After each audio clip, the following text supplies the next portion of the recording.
watching a Dyer-Situation. Today I'm going to be seeing the Grand Budapest Hotel. Yeah, not looking that forward to this one. Mostly because, just judging from the trailer alone, it looks really... It looks really pretentious, and it looks really stupid. It's a Wes Anderson film. I'm not that experienced with his films. He is a very famous artist and stuff, but yeah, I don't know much about him. But yeah, I'm not looking forward to it. It doesn't look nice to me. But we'll see. You don't judge a movie by its trailer, not these days. So, yeah. See you all soon. I hate it when I'm right. This movie is, God. Short story, I didn't like it. It had some moments to it. The style, I would suppose, is probably the best part. It had some good cinematography in there, but I was just so bored and kind of confused at times.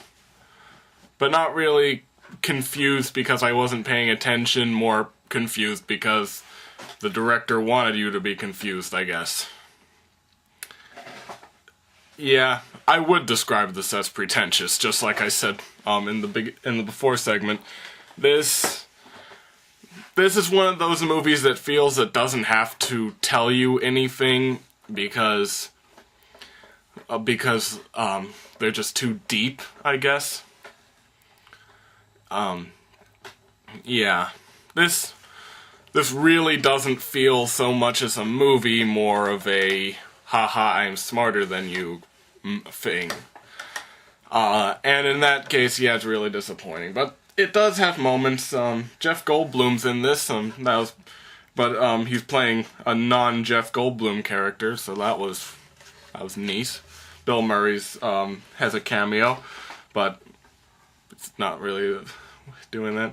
For whatever reason, the movie did have some sort of emphasis on comedy. That's like, but kind of old school comedy. That was kind of what was advertised in the trailers, and that's kind of what I thought would be really stupid. It's not as stupid as I thought, but it is awkward. Yeah. I'm guessing if I had to recommend this to people, I'd say old people. Not to enhance a stereotype, but yeah, I don't see anyone under the age of 60 getting any kind of real enjoyment out of this. Besides the obligatory, it's by a famous director, so it must be good kind of thing. Kind of sentimentalism. Kind of feeling, you know. And what else? Oh, I was amused that one of the main characters, he actually has his mustache drawn on, kind of like Don Macaroni.